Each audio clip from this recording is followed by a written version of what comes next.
Energía eléctrica pica y se extiende, más aún con la serie de apagones que se han reportado durante los pasados días. La gerencia de la autoridad dice que los empleados unionados se están ausentando, mientras los trabajadores, en su mayoría celadores, denuncian que les imposibilitan hacer sus labores.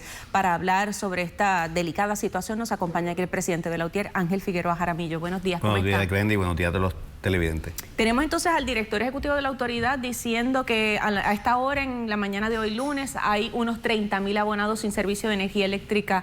¿Esto es una cifra muy superior al promedio? Es muy alta y es muy lamentable que esta situación de transición haya secuestrado en este proceso al país, que los que se van a ver perjudicados de entrada con el contrato de Luma, y ya sin todavía Luma entrar, ya estamos viendo las consecuencias de este proceso.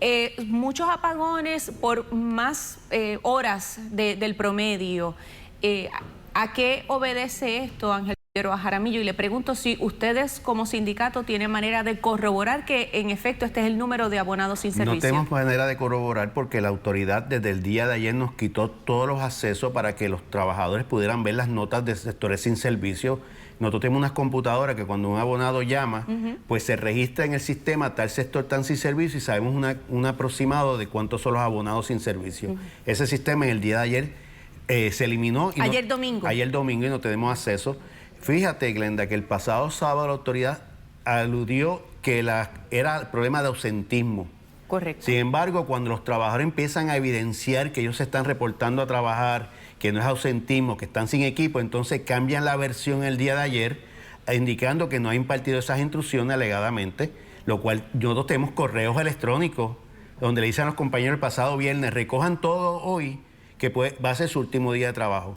A raíz de las denuncias que hemos hecho el fin de semana, hoy la autoridad se vio imposibilitada de negar el acceso a los compañeros. Hay compañeros que tienen que estar por lista ahora, pero la opinión pública, discusión pública generó que la autoridad echara para atrás esta intención, pues yo estuve todo el fin de semana en comunicación con la autoridad, inclusive iba a bajar un memo oficial el sábado indicando que la gente iba a estar en un símbolo en sus casas con paga, pero sin reportarse, que para permitir la transición. Después indicaron que era un posible conflicto huelgario y por eso sacaron los camiones. Pero sacaron todos los camiones. O sea, no tenemos nada para poder trabajar prácticamente. Y eso es lo que el país está sufriendo en el día de hoy. Es decir, que estos apagones y que personas incluso perdieran su compra de alimentos porque estuvieron más de 10, 12 horas o quizás más sin servicio de energía eléctrica, ¿obedece o responde a esta situación? Definitivamente. Y quiero estar bien claro con el pueblo de Puerto Rico. Los trabajadores jamás vamos a hacer nada en contra de nuestro pueblo cuando somos parte de nuestro pueblo. Todo lo contrario, hemos estado denunciando esto y a raíz de esa denuncia, Grenda, es que obviamente el aparato de tratar de desviar la atención sobre este mal contrato para el pueblo de Puerto Rico se da. Está circulando un video de unas expresiones mías ayer. Yo primero que nada le pido mucha disculpa a nuestro pueblo de la forma que me expresé en un momento que uno emocionalmente está incómodo, molesto, que la gente está sin trabajo, está a punto de quedarse sin el trabajo, sin equipo, sin herramientas, pero nunca fue mi intención decirle al país, a los trabajadores que atentaron contra ellos. Todo lo contrario, es seguir luchando, que el 1 de junio no es una fecha que se termina, que la lucha para sacar el contrato de Luma continúe y así el pueblo lo está reconociendo. Ya que usted menciona y lo ha reiterado, estas mismas expresiones, o sea, ¿pero qué queda por hacer? Habían presentado un recurso ante la jueza Laura Taylor Swain y lo desestimó esa solicitud de interdicto que presentó la UTIER. El caso continúa, no fue desestimado el caso en sus méritos, lo que se desestimó fue el interdicto extraordinario, continúa. Hay muchos sectores, especialmente allá se están uniendo sectores a nivel de los Estados Unidos, congresistas y senadores que están viendo ahora con mucho más detalle este contrato, están viendo cómo los fondos de FEMA no se van a manejar correctamente. El inspector general hizo un informe contra los contratos de Cobra y Whitefish, de cómo se manejó pagando dinero y reembolsando dinero que a la larga no correspondía.